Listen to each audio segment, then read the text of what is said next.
साजिश हो रही है, योगी हटाए जाएंगे, संघ योगी के खिलाफ हो गया। मोदी शाह की जोड़ी योगी के खिलाफ हो गई है। दिल्ली और लखनऊ की बन नहीं रही है। 24 घंटा एक काम है, वो है प्रोपेगेंडा, झूठ फैलाना, नैरेटिव फैलाना, झूठा नैरेटिव जिसका सच से कोई लेना देना नहीं। फिर एक नए डेट के साथ आएंगे जिसमें ये बताएंगे कि योगी इस दिन जाने वाले। ये उन लोगों के लिए है जो लोग या जो वोटर ये सोचे बैठा है कि कभी तो नरेंद्र मोदी को हराया जा सकता है। सार्वजनिक मंचों पर नीतीश कुमार पिछले 1-1.5 साल में कम से कम 5 बार पीएम के पैर छू चुके हैं, पीएम रोकते हैं। दर्शकों, हमने पहले भी बात की थी, फिर बात कर लेते हैं, क्योंकि उन लोगों का पर्दाफाश करना जरूरी है।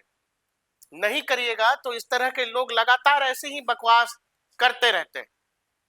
दुनिया में सबसे ज्यादा सस्ता इंटरनेट भारत देता है, और इसका जब खामियाजा देखिएगा तो इसका खामियाजा कुछ इस तरह के पत्रकार भी हैं, कथित पत्रकार,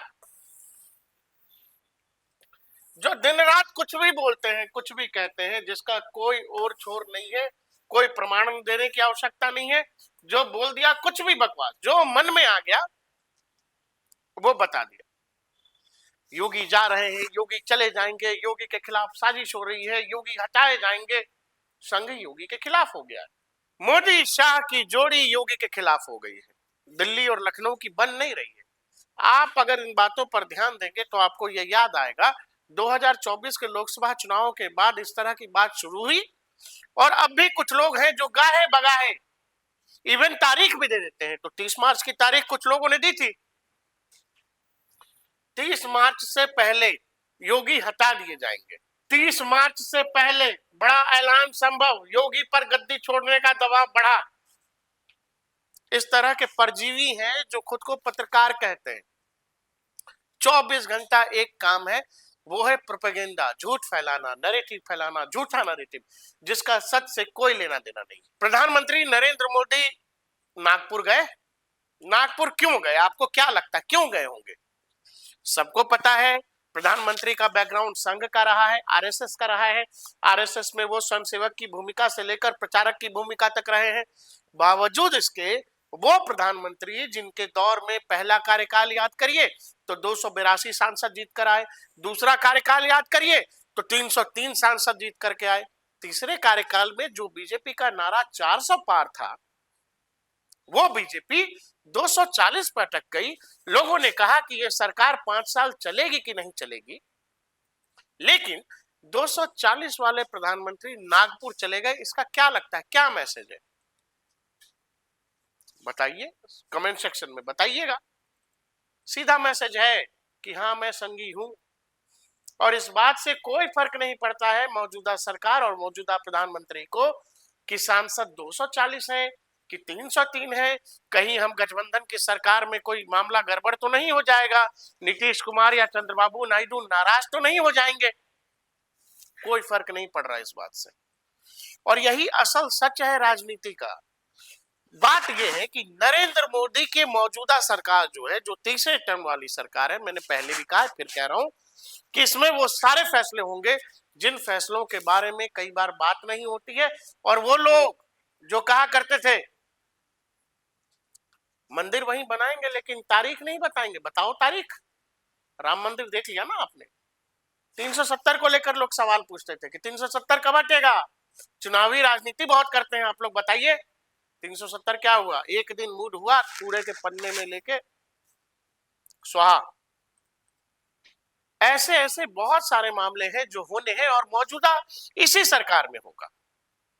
तो ऐसे तमाम पत्रकार जो आपको कहेंगे नागपुर और दिल्ली की नहीं बनती है, शाह और मोदी जी की भी कभी कभी बता देते हैं नहीं बनती है, वो बताते हैं मोहन भागवत और मोदी के बीच संबंध बड़े ऐसे हैं। नरेंद्र मोदी नागपुर चले गए और जो ये तारीख दे रहे थे योगी आदित्यनाथ की विदाई की, ये तारीख दी जा रही है। आपको क्या लगता है जिस बेशर्मी और मक्कारी के साथ ये खेल खेला जा रहा है, इसमें ये रुक जाएंगे? आगे से ये नहीं करेंगे?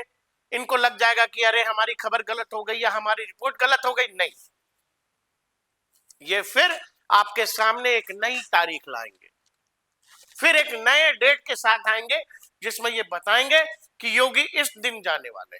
आप इन थंबलाइंस की हेडलाइन पढ़ो ना, जो लिखा गया है, मोदी शाह क्या करेंगे, योगी को लग गई भनक, योगी 30 मार्च से पहले हटा दिए जाएंगे, यूपी से योगी की विदाई का टाइम आ गया, केशव मौर्य के घर विधायकों की भीड़, योगी ने मठ वापस जाने का किया ऐलान, योगी को देना होगा इस्तीफा, सीएम पद से हटाए जाएंगे योगी। प्रोपेगेंडा और नैरेटिव ऐसे ही गढ़ा जाता है। और ये किन के लिए है? ये उन लोगों के लिए है जो लोग या जो वोटर ये सोचे बैठा है कि कभी तो नरेंद्र मोदी को हराया जा सकता है, उनको खुश करने के लिए। ये उन राजनेताओं के लिए काम कर रहे हैं जो राजनेता चुनावी राजनीति में नरेंद्र मोदी और योगी आदित्यनाथ को हरा नहीं पा रहे हैं। और इसीलिए नहीं हरा पा रहे हैं क्योंकि जनता का जनादेश जो है वो नरेंद्र मोदी और सीएम योगी आदित्यनाथ के पक्ष में आ रहा है। जनमानस के मन में उन नेताओं के प्रति कोई भावना नहीं है। और यही कारण है जब लोग एक तरफ नरेंद्र मोदी को देखते हैं और विपक्ष के तमाम नेताओं को देखते हैं तो वोटर जाके कमल का बटन दबा देता है। ये विश्वास कमाना पड़ता है और नरेंद्र मोदी ने गुजरात से दिल्ली की राजनीति के दौरान ये भरोसा कमाया है। और यही भरोसा जो है लोगों को परेशान कर रहा है। तो वो क्या है?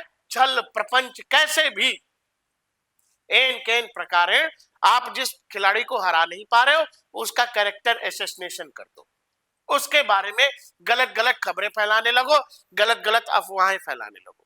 उनको पता है कि नरेंद्र मोदी को हराना मुश्किल है, नरेंद्र मोदी तो हारेंगे नहीं।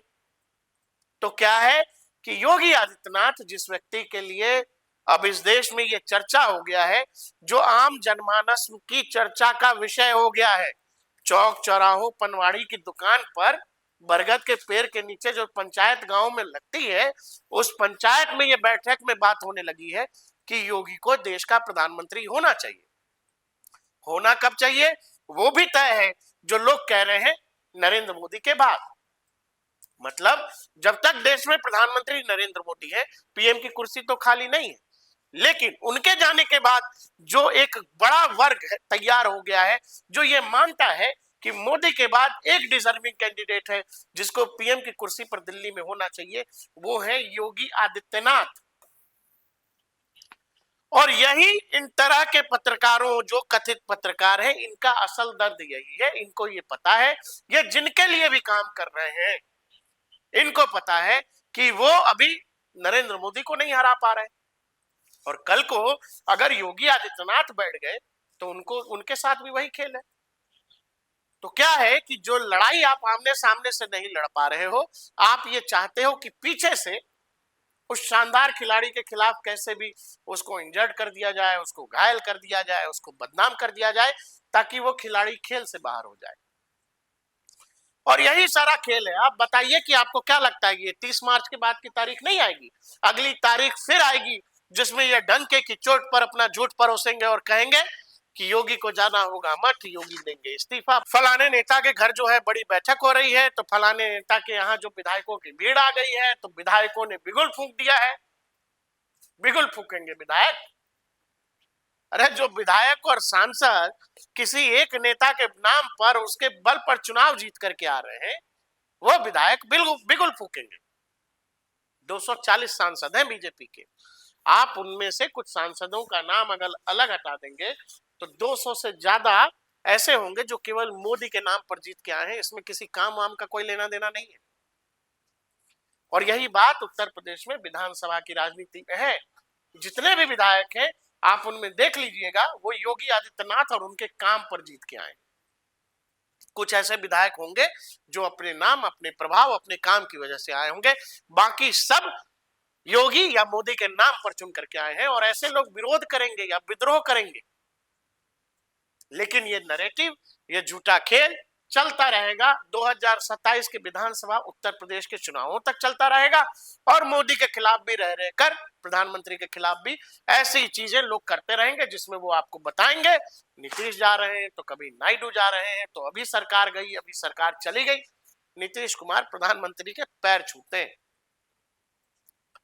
सार्वजनिक मंचों पर नीतीश कुमार पिछले 1-1.5 साल में कम से कम 5 बार पीएम के पैर छू चुके हैं। पीएम रोकते हैं। लेकिन ऐसे तथाकथित पत्रकार आपको ये बता देंगे कि जेडीयू जो है एनडीए से अलग होने वाली है, जेडीयू फिर से इंडिया गठबंधन की तरफ आ जाएगी। तो 30 तारीख चली गई, अब वो फिर से आपके साथ नई तारीख के साथ आएंगे, तारीख पर तारीख, तारीख पर तारीख वो देते रहेंगे।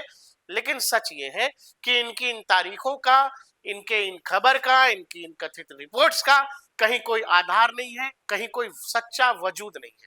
ये सारा खेल झूठ पर टिका हुआ है, फ्रॉड पर टिका हुआ है, और इस पर टिका हुआ है कि शायद वो आपके मन में ऐसी चीजों से ये घर कर सके कि नरेंद्र मोदी और योगी आदित्यनाथ भी देश के बाकी राजनेताओं की तरह हैं, उन पर भी करप्शन के चार्जेस लग सकते हैं, वो भी भ्रष्टाचार के आरोपों में घेरे जा सकते हैं। क्योंकि नरेंद्र मोदी और योगी आदित्यनाथ की सबसे बड़ी ताकत यह है कि उन पर भ्रष्टाचार का आरोप चिपकता नहीं है।